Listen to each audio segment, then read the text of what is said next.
Motul, champion du monde en MotoGP, champion du monde en endurance, champion du monde de motocross. Motul, c'est le partenaire de la liberté de penser, de rouler, d'un art de vivre pour tous.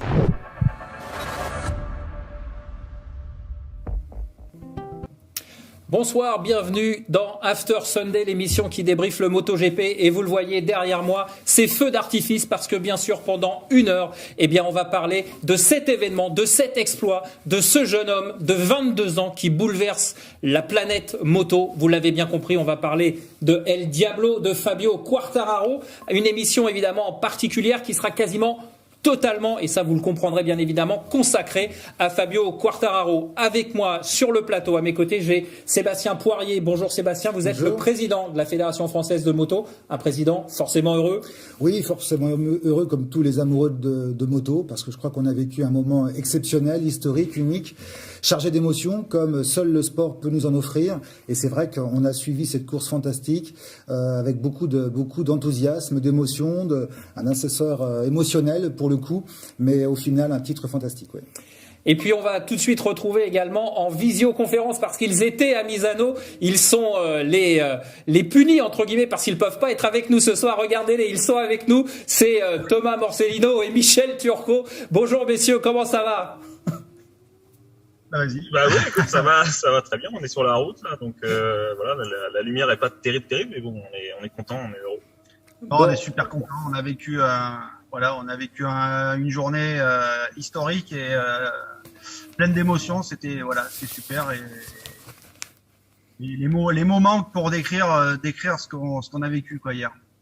Bon, on va y revenir en tout cas, Michel, tout au long de l'émission. Et regardez, ça, c'est la une qui fait évidemment plaisir. Alors, à jamais le premier, oui, c'est une évidence parce que il y avait ce dimanche, ce fameux classico, la référence footballistique. Elle est là, à jamais le premier pour l'Olympique de Marseille. Fabio Quartararo, donc sur le toit du monde en MotoGP. On aurait pu aussi titrer pour l'éternité. Ça nous aurait rappelé un 12 juillet 98. Mais voilà, on va pas se plaindre. C'est une une qui fera date, évidemment. Alors, avant d'aller vers Michel, on va rappeler qu'il y a eu Patrick Ponce en 1979, Jean-Louis Tournade en 1982, Christian Sarron en 1984, Olivier Jacques en 2000, Arnaud Vincent également en 2000, cette fois en 125 cm3, Mike Di Meglio en 2008, Raymond Roche en Superbike en 1990, Sylvain Guintoli en 2014, et puis du côté des 4 temps, Stéphane Chambon en 99, Fabien Foret en 2002, Sébastien Charpentier en 2005 et 2006, et Johan Zarco, bien évidemment, en 2015 et 2016. Ils étaient devenus champions du monde dans leur catégorie. Il manquait la cerise sur le gâteau. Et bien, depuis hier, elle est là, cette cerise. Elle s'appelle Fabio Quartararo, champion du monde de MotoGP à seulement 22 ans. Alors, Michel, on va tout de suite passer à ton débrief. C'est tout de suite le débrief de Michel Turcot.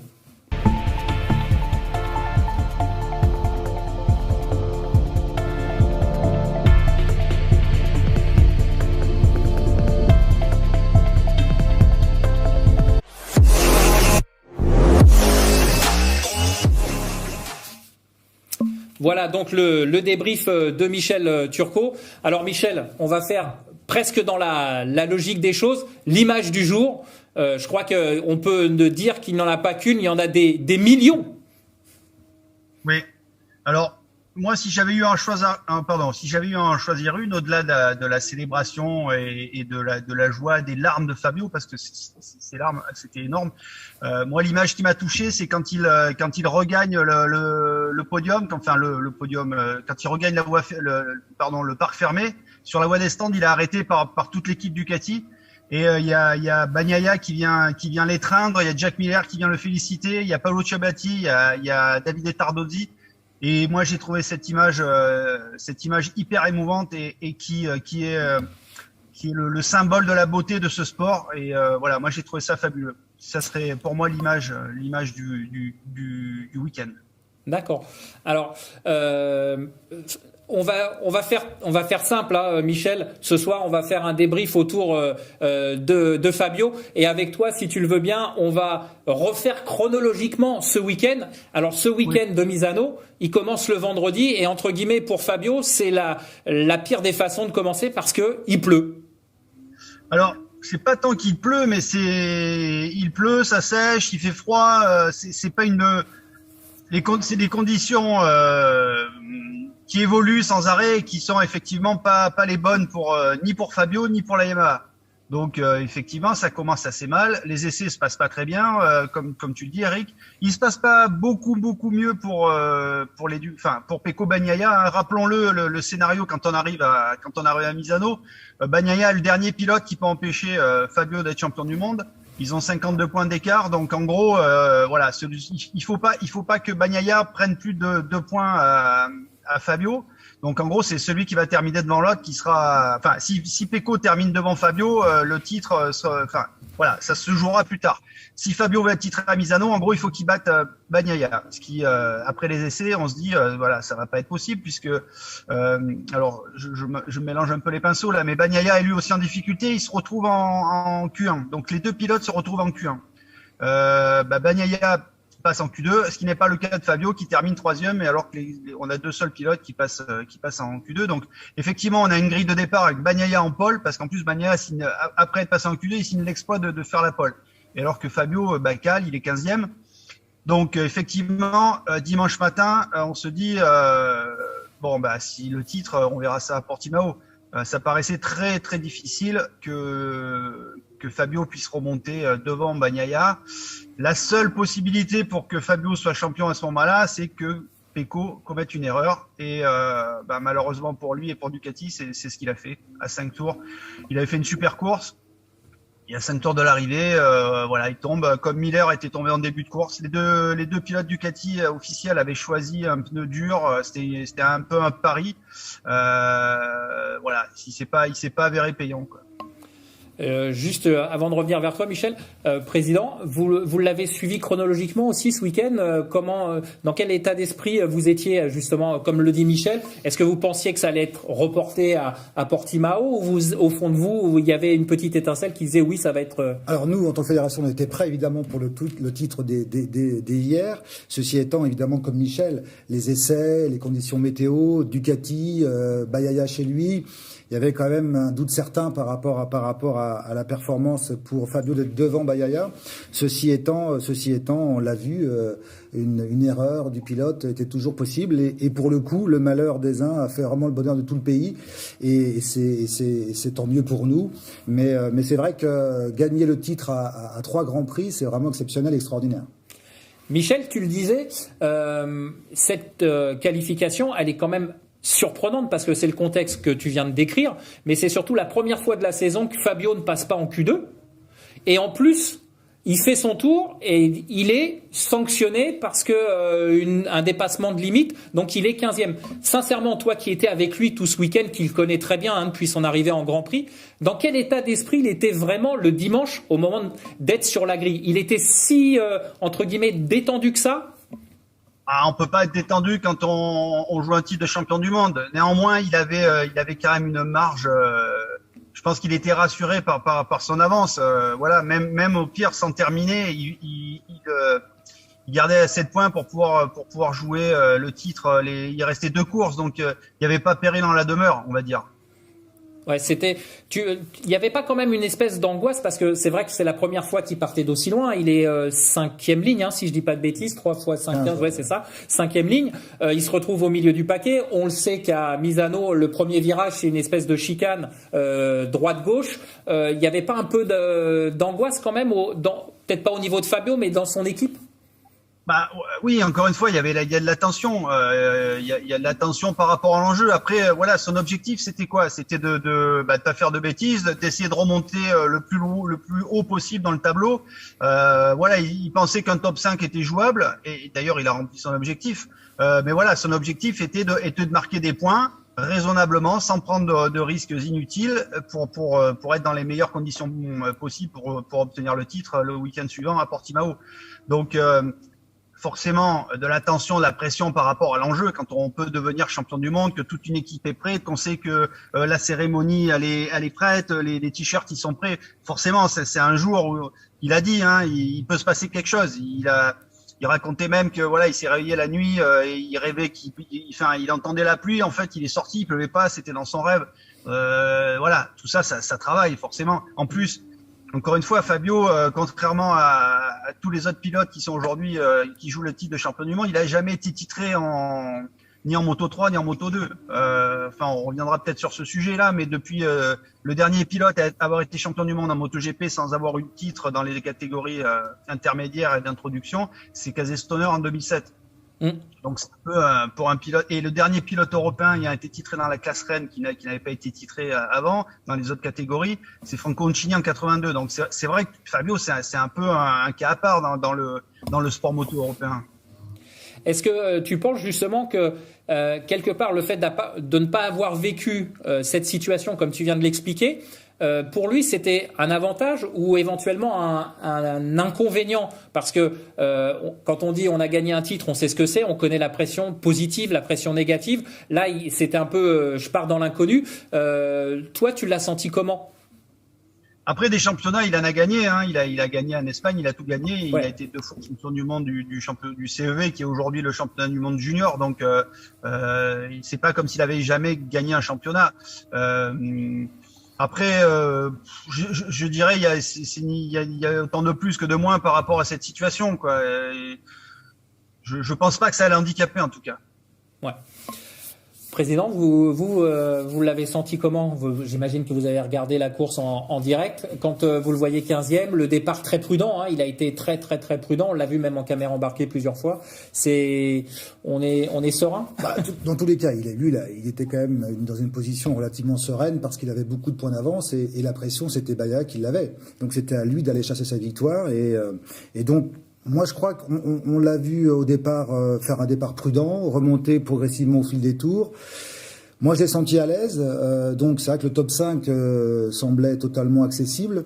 Et je trouve, ce qui me surprend vraiment cette année chez Fabio, c'est cette maturité, ce sang-froid, ce recul sur les événements. Alors évidemment, il a la pression d'un jeune qui peut être titré champion du monde de la catégorie reine. Donc j'imagine que ces nuits devaient être agitées. Mais on le sent vraiment très très serein dans ce rôle de leader hier et aujourd'hui de champion.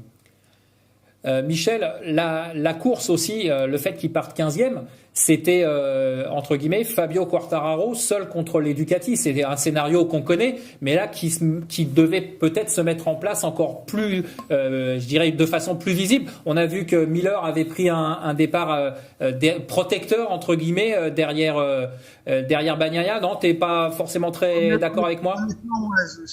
Je crois pas trop à ce genre de choses. On sait que la moto c'est un sport individuel. Alors bien sûr, si il y a moyen de les donner un coup de main, si Miller avait dû laisser passer, ralentir, il aurait fait. Mais après, je veux dire, des courses comme on a pu connaître à l'époque de Capirossi, où tous les Italiens bloquaient les autres, avaient aidé Capirossi à être champion. Tout ça, pour moi, c'est terminé, quoi. Voilà, ça reste un sport individuel. En tout cas, je rejoins ce que disait le président sur la maturité, la sérénité de Fabio. C'est vrai que cette année, il est assez exceptionnel, quoi. Moi, personnellement, à aucun moment, j'ai craint pour lui, et je pense que dans son entourage, ce titre, c'était une évidence, même si, évidemment, tant qu'il n'était pas là, on pouvait pas dire qu'il allait être champion du monde. Il était champion du monde, mais il y avait comme une évidence qu'il serait champion du monde. Si c'était pas à Misano, ça serait à Portimao. Voilà, il est calme depuis qu'il est. Alors l'an dernier, on en a parlé, ça s'est pas très bien passé, mais on sait pourquoi. La moto, elle était pas. La Yamaha, elle était pas au point. Il y a eu le Covid, ils ont pas pu faire de tests.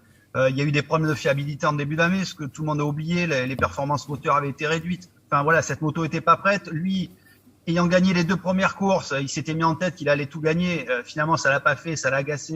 Il a perdu un peu le fil aussi. Voilà, cette année, la moto le fonctionne. Lui, il a travaillé sur lui-même, et en plus, il se retrouve dans cette équipe officielle dans laquelle il se sent supporté. Et ça, c'est quelque chose, je pense, de très important. Fabio adore avoir des responsabilités, et aujourd'hui, il sait qu'il est le fer de lance de Yamaha, surtout depuis que Vinales n'est plus là, et c'est quelque chose il y a certains pilotes, ça va les déconcentrer, les mettre sous pression. Fabio, c'est quelque chose qui le porte, quoi. Se sentir aimé, se sentir entouré, se sentir supporté. Et je pense que voilà, son titre, c'est le résultat de tout ça, quoi.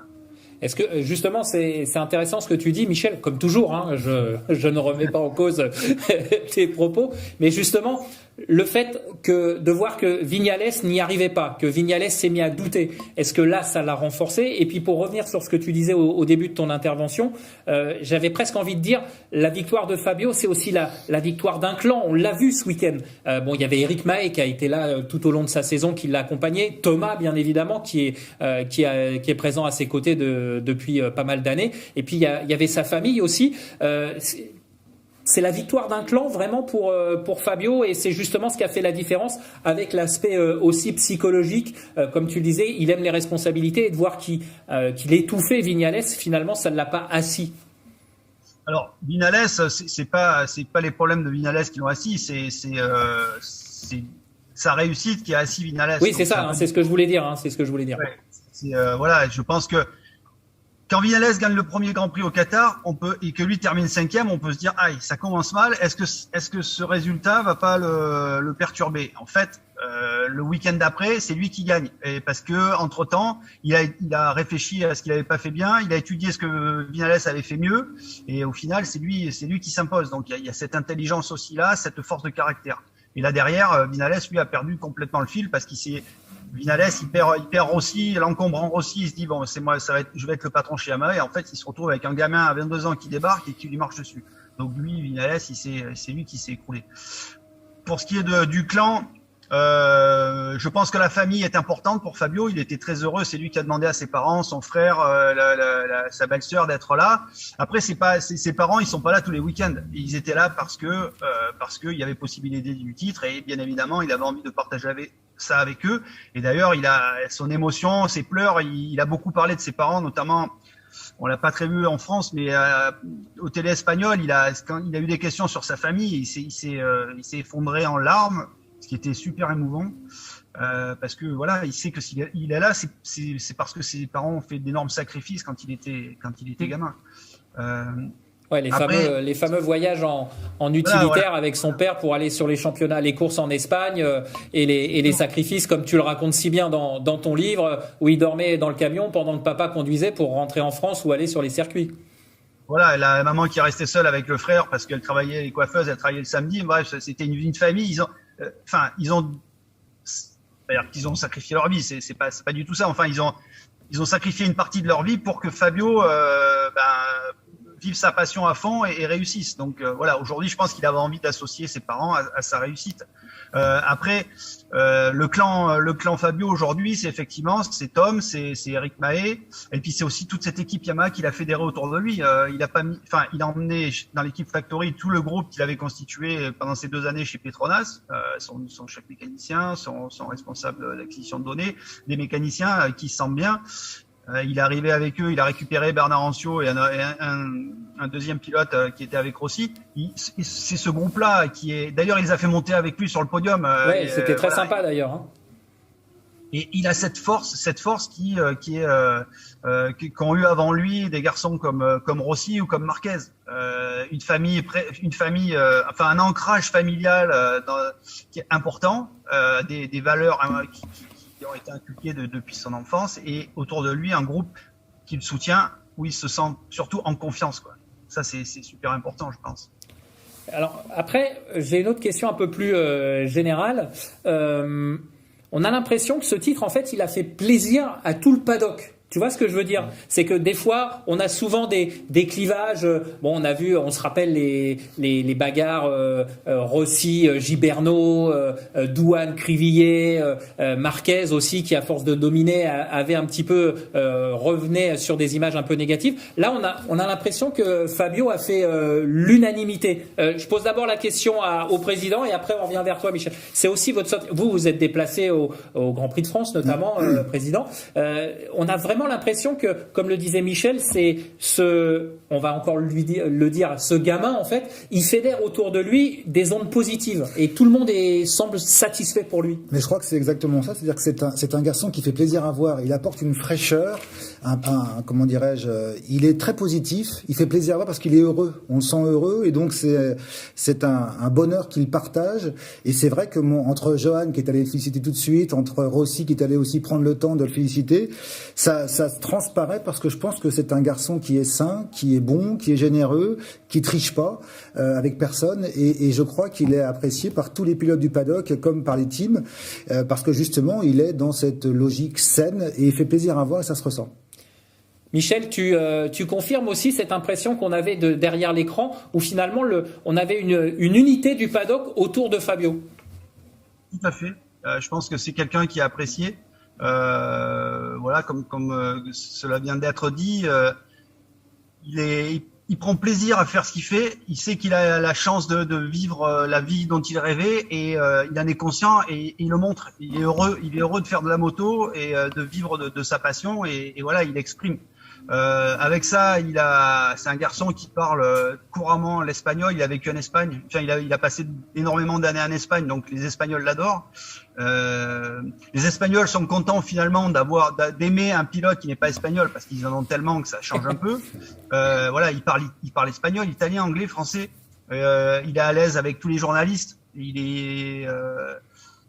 Donc il donne des interviews dans toutes les langues. Ce qui fait que tout le monde l'adore, quoi, parce que c'est vrai qu'il communique sa joie et sa fraîcheur, et c'est vrai que ça fait plaisir, quoi.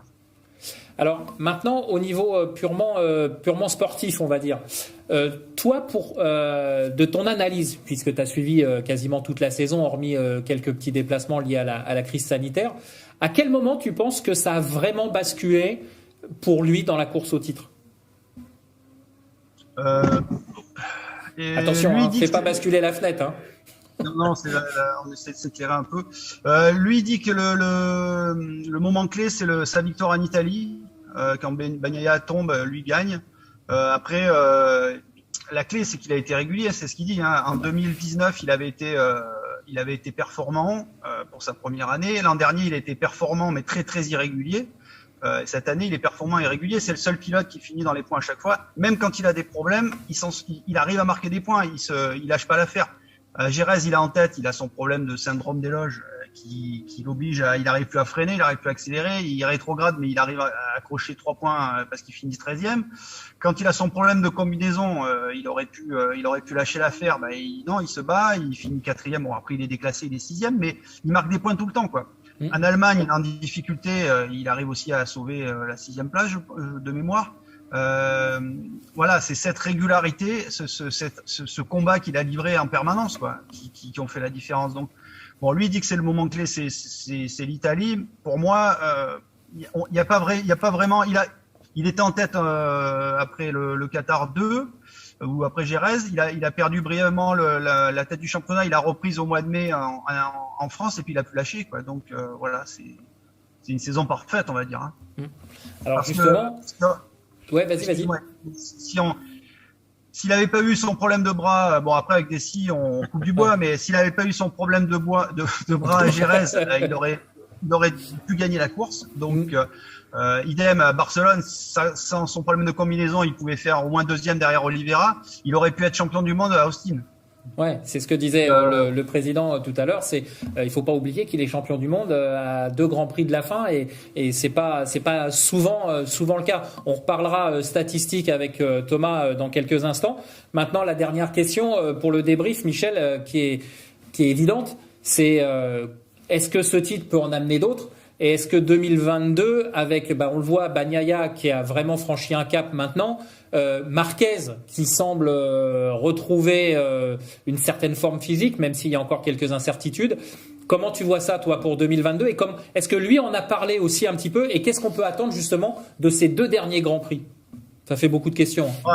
Ces 2 derniers Grands Prix, je pense qu'il va se faire plaisir. Je pense qu'à Portimao, si les conditions météo sont bonnes, il a gagné la course là-bas la dernière fois. Je pense il y a des chances qu'il la gagne. En tout cas, il va jouer la victoire. À Valence, on verra un petit peu c'est pas le circuit sur lequel il est le plus rapide. On risque mi-novembre à Valence, on peut avoir une météo du froid, etc.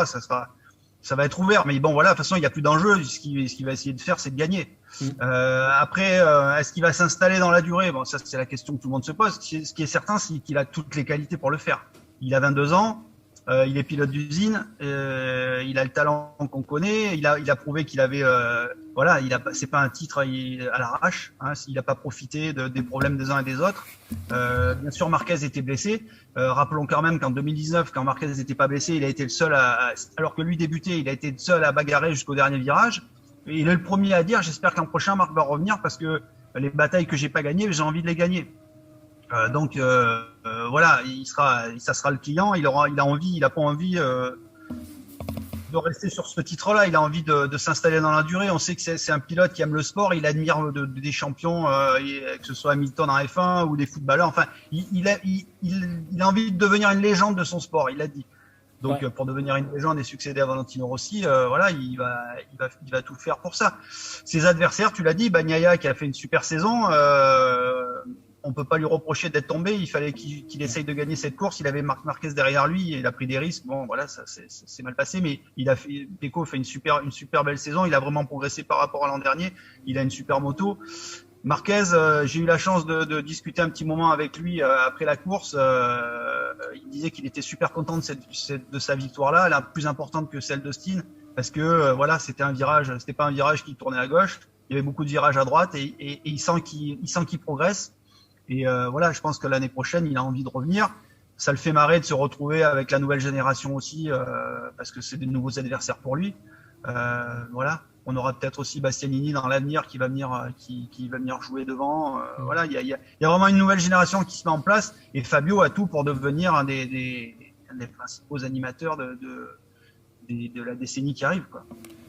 Alors, Michel, avant de passer à l'instant stat avec Thomas, il y a quand même quelques petits faits marquants aussi. On en a parlé là, évidemment, la victoire de Marquez, Bastianini qui nous a fait quand même un peu peur sur l'attaque qu'il a passée à Fabio. Et puis, je dirais qu'il y a une certaine, si tu es d'accord avec moi, une certaine renaissance aussi de Johan qui revient. Ça y est, il a fait 5. Est-ce que Johan, justement, il peut aller chercher ce podium aussi, parce qu'il est finalement avec la chute de Mir, la chute de Miller, finalement, il se relance au championnat aussi. Et on pourrait très bien avoir, et alors ça serait le bouquet final, 2 Français sur le podium du championnat du monde.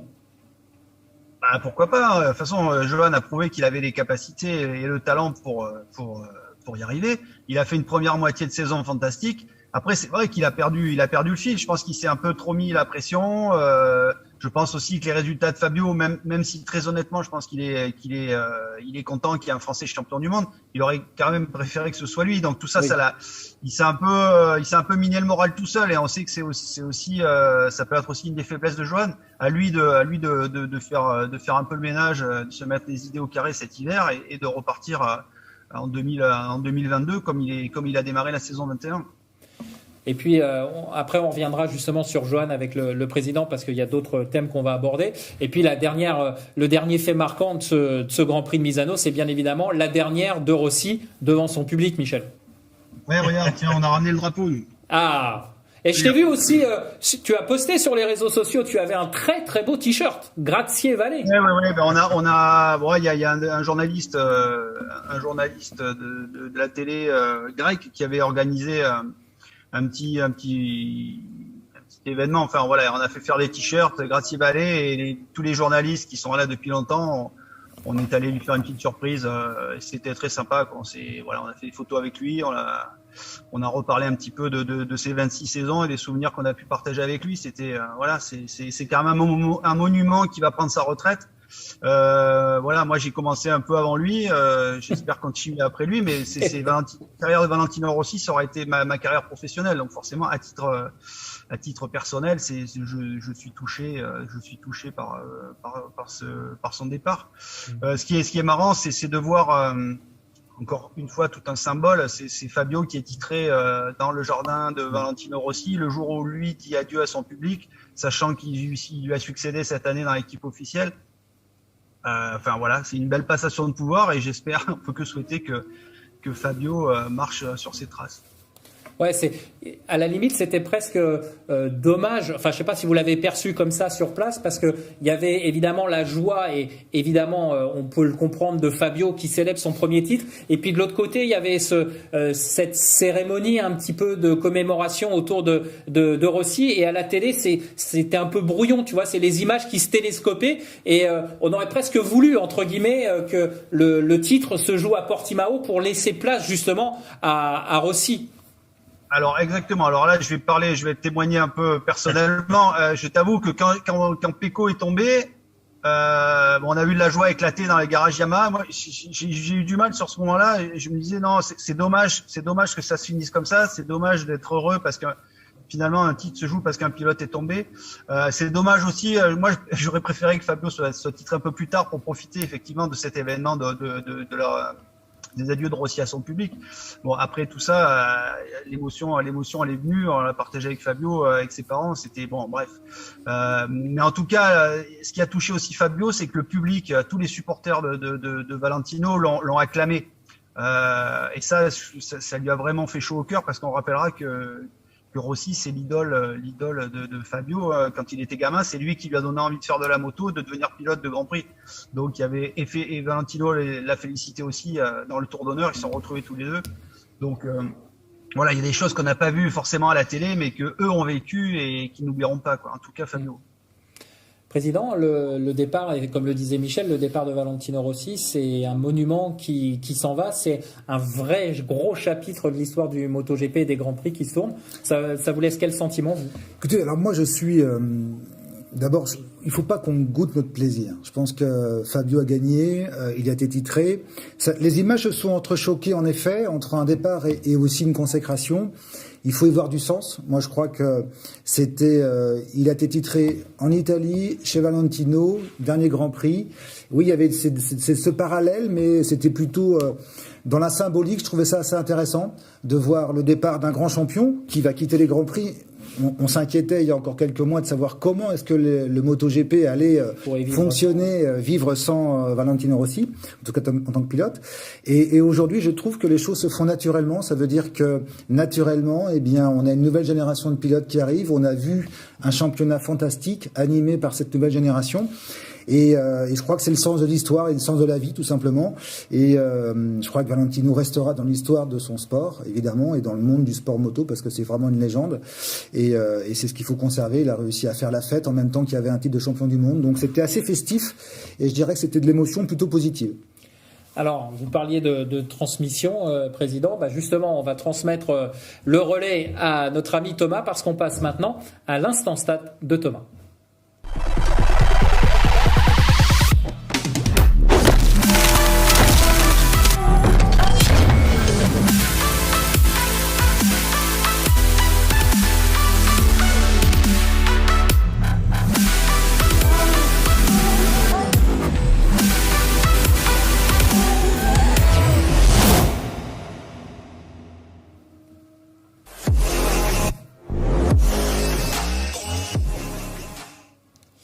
Alors voilà, l'instant stat de Thomas. Oui, il parle Thomas, il n'est pas figé dans sa petite guérite, il va nous parler.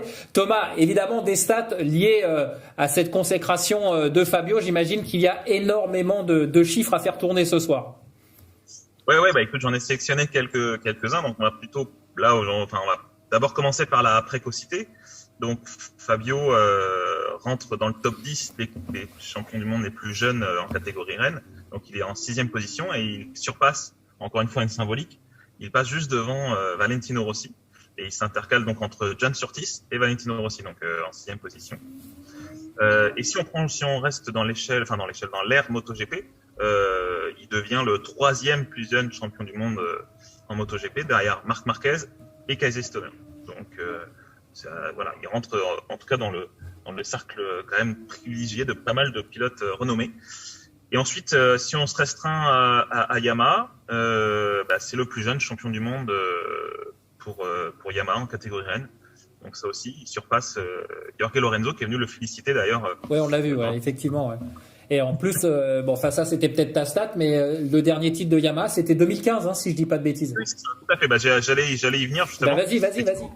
Oui, non, mais donc du coup, Fabio rentre effectivement parmi les champions du monde Yamaha, et donc c'est le 7e à devenir champion du monde pour Yamaha en catégorie Rennes. Donc on retrouve parmi ces champions du monde que des légendes. On a Valentino Rossi, on a Kenny Roberts, on a Eddie Lawson, on a Wayne Rainey et Jorge Lorenzo. Donc et Giacomo Agostini, bien évidemment.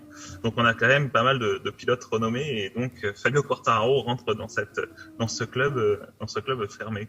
Donc voilà, et c'est le 18e titre de Yamaha en catégorie Rennes. Donc, alors, on parlait de la précocité de Fabio. Donc, tu le disais, 6e pilote le plus jeune dans l'histoire des Grands Prix. Selon toi, on peut aller jusqu'où maintenant, Michel ou Thomas? On l'a un petit peu abordé en disant que c'est des titres qui vont en amener d'autres. On a vu que la barrière fatidique des 9 titres pour Valentino Rossi avait pas été franchie. Selon toi, est-ce qu'il peut faire une carrière à la Marquez? Ouais, enfin, on peut pas le dire. Maintenant, Marquez, on sait que c'est un pilote exceptionnel. Est-ce que Fabio a les épaules pour enchaîner les titres comme l'a fait Marquez? Peut-être. En tout cas, à lui de nous le prouver. Je pense qu'il a envie d'essayer de le faire, mais ça serait prématuré de l'annoncer en tout cas. D'autres stats, Thomas?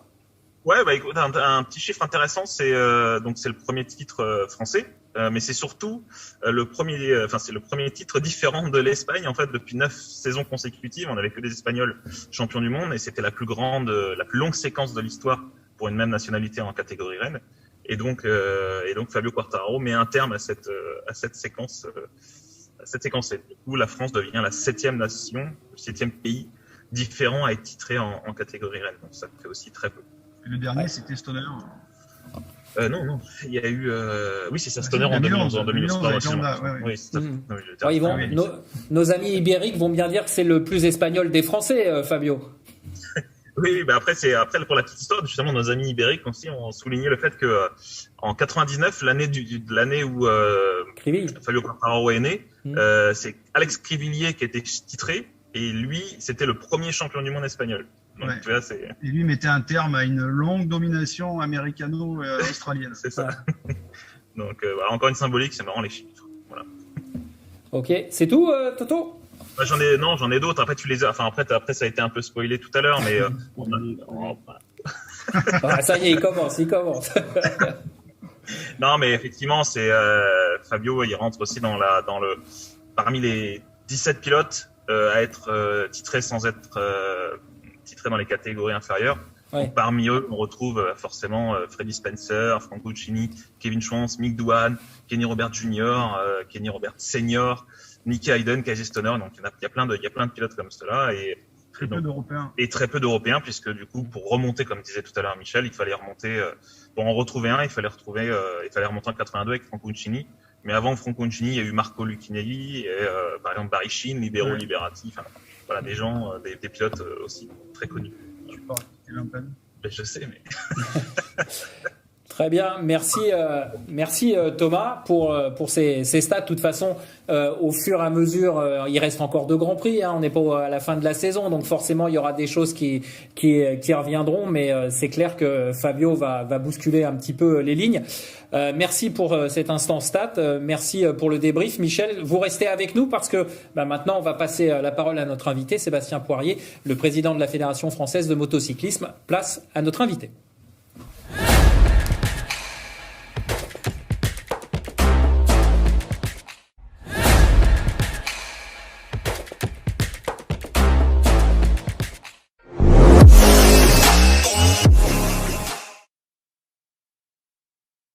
Déjà, merci d'avoir répondu à notre invitation.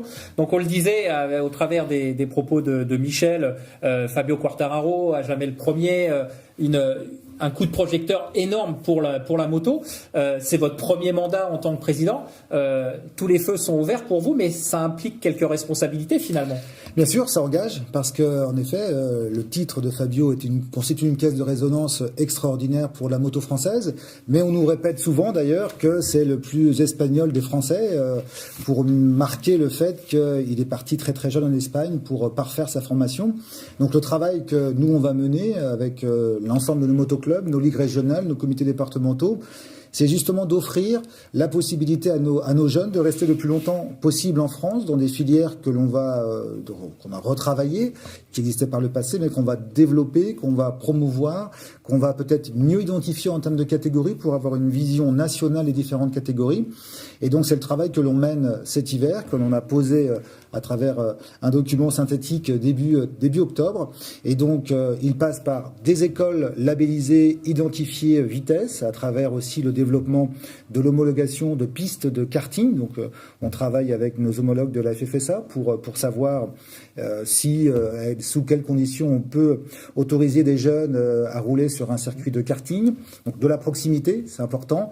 Du niveau régional avec un championnat mini OGP avec le nom de la Ligue. Donc en 2022, nous aurons 8 championnats de Ligue. Nous en avions 2 en 2021, nous en aurons 2 en 2022. Et puis donc le mini OGP France qui était l'ancien championnat de France 25 Power en reprenant les mêmes catégories que le mini OGP au niveau des ligues. Et enfin, la catégorie OGP dans ce parcours d'excellence qui est positionné au cœur. Ça ne veut évidemment pas dire que les autres catégories jeunes n'ont pas de place. Évidemment qu'on a des champions en superbike, il faut le dire. On a des champions en 600 super sport, en 300 avec un petit Dissora qui est français qui a gagné récemment, Jules Cluzel qui gagne aussi. Donc on a l'endurance française qui se porte bien avec un titre. Donc évidemment, il s'agit par contre sur la catégorie jeune d'identifier clairement le parcours. Et c'est ce que l'on a posé il y a quelques semaines pour le développer en 2022. Alors justement, vous le disiez, hein, on le sait, Michel l'a rappelé, la carrière espagnole de Fabio, la carrière étrangère de Johan Zarco également, ouais, italienne, Loris Baz aussi qui a brillé, qui va revenir en championnat du monde Superbike, qui est passé aussi en Espagne. C'est cette réflexion que vous avez synthétisée donc par ces 4 objectifs pour l'année prochaine. C'était votre cheval de bataille quand vous êtes arrivé à la présidence. C'était quelque chose qui était engagé et qui va s'accélérer avec cette vitrine que représente le titre de Fabio, ou comme vous l'aviez dit dès votre investiture entre guillemets, c'était un état d'urgence. Non, alors l'état d'urgence, il faut relativiser. Encore une fois, la fédération. Fabio est français, donc Fabio a gagné, il s'est formé en Espagne, mais il a gagné. Quand Johan gagne ou performe en MotoGP, ça reste aussi un français. Donc l'idée, c'est de faire donc on n'a pas le monopole de la formation, de la détection, c'est ce que disait souvent mon prédécesseur Jacques Boll. Par contre, on doit essayer de créer de la proximité, c'est-à-dire que les pilotes, nos meilleurs pilotes français, partent en Espagne participer à l'European Talent Cup et au championnat du monde SEV, c'est normal, c'est un passage obligé, comme l'évoquait Michel tout à l'heure. Le championnat espagnol, le CEV, c'est le championnat du monde Moto3 Junior. Donc c'est normal qu'il y ait un passage en Espagne, puisque ce championnat du monde est concentré sur l'Espagne. Par contre, nous, ce que l'on souhaite, c'est que nos meilleurs jeunes restent le plus longtemps possible en France, parce qu'on pense qu'on peut avoir des compétitions de très haut niveau. Il faut que nos meilleurs jeunes restent en France pour qu'il y ait de l'émulation entre les meilleurs jeunes. Quand Fabio dit quand je suis allé en Espagne à 7 ans, j'avais 50 très bons pilotes, eh bien c'est ce qu'il faut que chez nous on puisse développer, que les 50 meilleurs jeunes roulent ensemble, parce que c'est comme ça qu'on réussira à créer une émulation positive et faire en sorte que techniquement parlant, le niveau sera le plus important. On le voit en motocross, ça fonctionne très bien.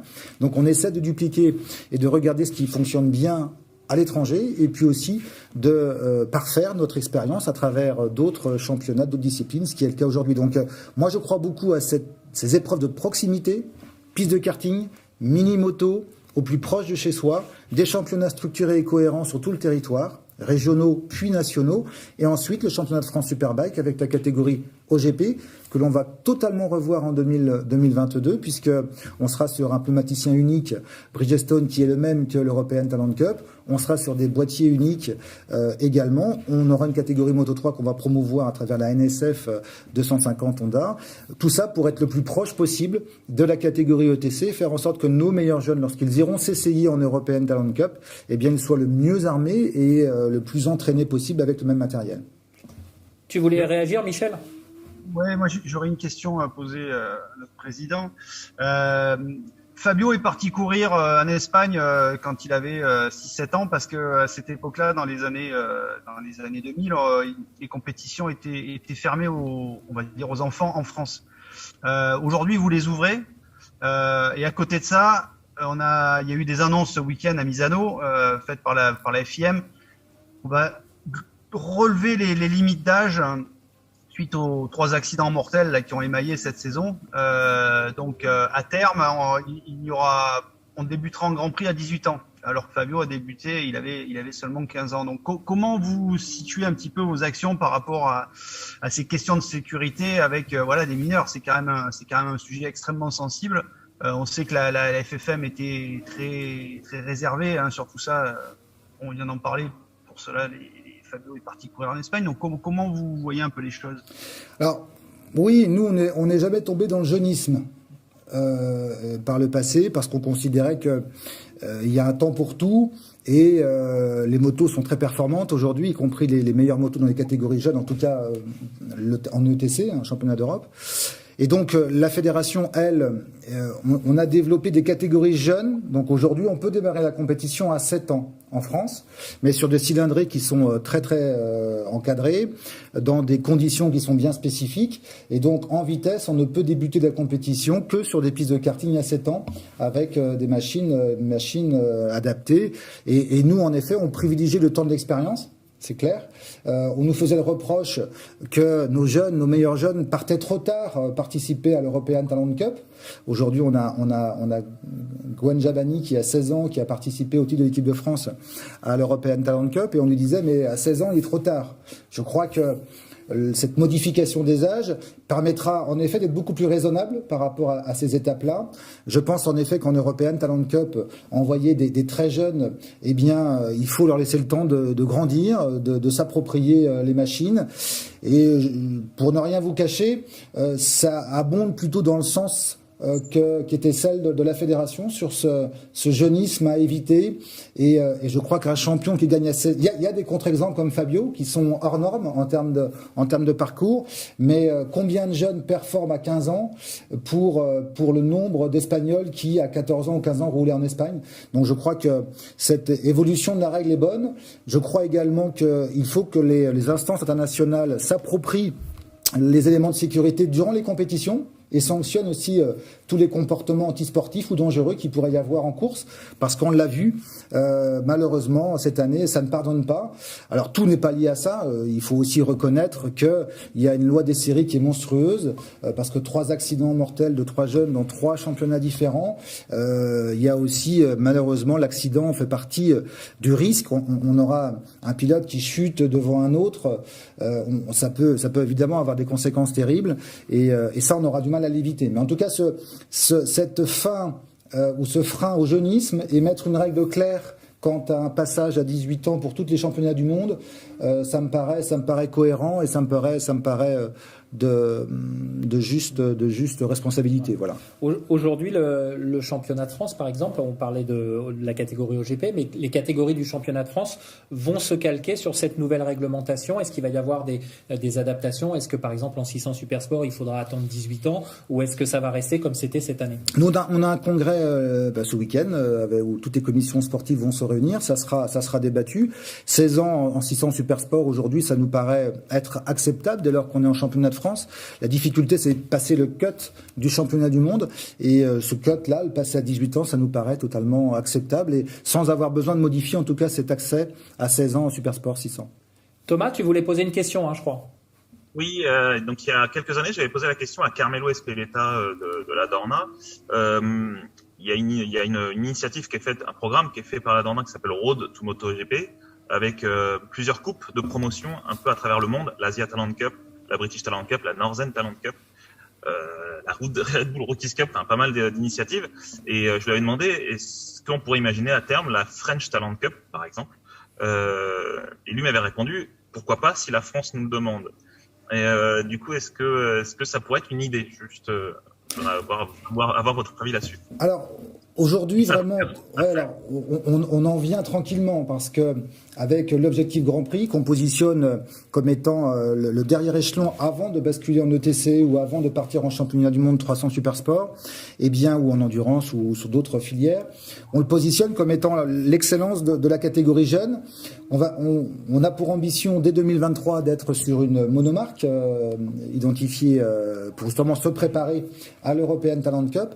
Donc oui, ce que l'on souhaite nous, c'est faire en sorte que sur ces catégories bien précises, on réduise et on se concentre sur la machine. C'est-à-dire qu'on n'ait qu'une seule machine, un seul pneumaticien unique pour mieux préparer nos jeunes. C'est vraiment ça l'objectif. Et faire en sorte aussi qu'avec un boîtier unique, on ne soit pas dans une course à l'inflation, parce que je crois que c'est important dans ces catégories jeunes. On en a parlé tout à l'heure avec Fabio. On voit bien que c'est beaucoup de sacrifices pour les familles, c'est beaucoup d'investissements. Et donc l'objectif, c'est de faire en sorte d'avoir une catégorie qui soit la plus accessible possible, la plus encadrée réglementairement et la plus formatrice pour passer les niveaux internationaux, en passant donc notamment par l'European Talent Cup. Notre objectif premier, c'est de préparer et de mieux préparer nos jeunes pour passer le cut au niveau international. Parce qu'il n'y a pas de raison qu'en France, nos pilotes sont bons. C'est-à-dire, on le voit sur le championnat de France Superbike. On a offert une wildcard avec Yamaha et le GMT pour le vainqueur du 600 Supersport, championnat de France. Il a performé, Valentin Debise, assez rapidement sur le mondial. Donc il y a un niveau en France de pilotes. Il n'y a aucune raison qu'on puisse pas sortir plus de pilotes dans les années à venir. Ça sera long parce qu'il faut partir de la base, il faut partir d'une pyramide beaucoup plus large, mais il n'y a aucune raison intrinsèquement que les Français soient moins rapides en moto, en tout cas en vitesse, que les Espagnols et les Italiens. Concrètement, qu'est-ce que vous souhaitez aujourd'hui avec ce titre MotoGP Qu'est-ce que le titre de Fabio Quartararo peut apporter aujourd'hui maintenant à la moto? Quel serait, entre guillemets, le moyen de faire fructifier de la meilleure façon ce titre? Une fédération, un sport vit, rayonne à travers ses champions. Ça, je crois que c'est une règle absolue dans le monde du sport. Et donc, nous, aujourd'hui, à travers Fabio, c'est une caisse de résonance fantastique par rapport à la moto française, par rapport à ce que nous représentons. Moi, j'ai eu l'occasion de faire toute une série d'interviews pour de la presse nationale qui n'a strictement rien à voir avec le monde de la moto et leur expliquer l'importance de la moto, du sport moto, des sports mécaniques en France. Les sports mécaniques, c'est une filière d'excellence française. Les marques françaises, industrielles, qui aujourd'hui sont impliquées dans les sports mécaniques, elles sont nombreuses et elles rayonnent, elles performent. Donc, à travers ce titre, à travers Fabio, au-delà du fait de la performance sportive et au-delà de la reconnaissance du sport moto, c'est la reconnaissance à travers lui de toute cette filière d'excellence française. Je vais pas tous les citer, mais il y a beaucoup de marques. C'est aussi un Claude Michy qui s'investit beaucoup à travers son Grand Prix de France. Et donc, le sport moto, la moto française aujourd'hui, elle est rayonnante et ce titre en atteste. Mais encore une fois, l'Enduropal de Touquet, c'est 300 000 spectateurs. Le Grand Prix de France, c'est plus de 100 000 spectateurs payants. Enfin, le nombre de manifestations sportives en France n'a jamais été aussi important. Donc, tant mieux et grâce à Fabio, on peut faire passer ces messages positifs. Vous venez de le dire, vous avez participé à des émissions hors captif, on va dire. C'est ça. Quel est aujourd'hui l'état, l'image de la moto en France?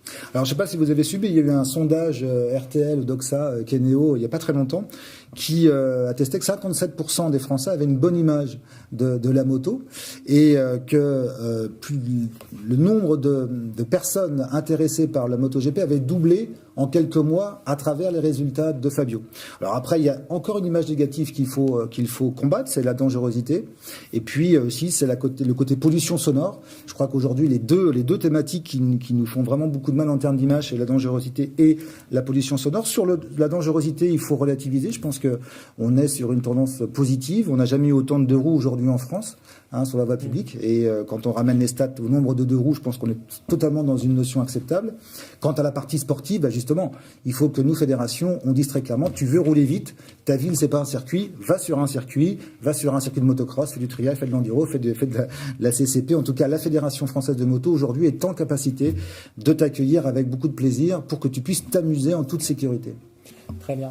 Merci Président. Alors avant de se quitter, on va remercier évidemment Michel et Thomas, nos routiers du jour. Hein on va vous remercier. En tout cas, finissez bien d'arriver, soyez prudents. On se retrouve dans 2 semaines puisque ce sera Portimao. Et puis dans 2 semaines, vous le savez, c'est une récurrence dans After Sunday. À chaque course, on vous propose des concours de pronostics. Eh bien, sachez que pour le prochain Grand Prix de Portimao, eh bien, vous pourrez gagner peut-être cet ouvrage qui est mis en place par SEMC Brembo, notre partenaire sur ce jeu concours pronostic, un livre réalisé par David Regondo et Patrick Boisvert. Pour donc gagner ce livre, eh bien, vous avez la possibilité d'aller jouer sur notre site. Vous postez votre résultat, donc qui sera le vainqueur du Grand Prix du Portugal, et outre cet ouvrage, eh bien vous pourrez récupérer un lot SEMC Brembo, un disque de frein. Sachez que ce livre sera en vente à partir du mois de décembre dans le réseau des concessionnaires affiliés au distributeur SEMC Brembo. Michel, on rappelle aussi que toi tu as fait quelques ouvrages également sur Valentino Rossi. Il y a toujours ton livre qui vient de sortir sur Fabio Quartararo. Si vous ne l'avez pas encore, je vous conseille vivement de le lire parce qu'on apprend plein de choses, et notamment moi j'ai découvert aussi qu'on avait failli perdre Fabio Quartararo pour un problème de poignet suite à sa chute en motocross, comme quoi des fois ça tient un peu de choses. Mais en tout cas, merci Fabio pour ça, merci pour la moto, merci Michel, merci Thomas, merci président de votre présence, et quant à vous, eh bien portez-vous bien, et on se retrouve au lundi soir du Grand Prix de Portimao pour un nouveau After Sunday, l'émission qui débriefe le MotoGP. Merci, bonsoir.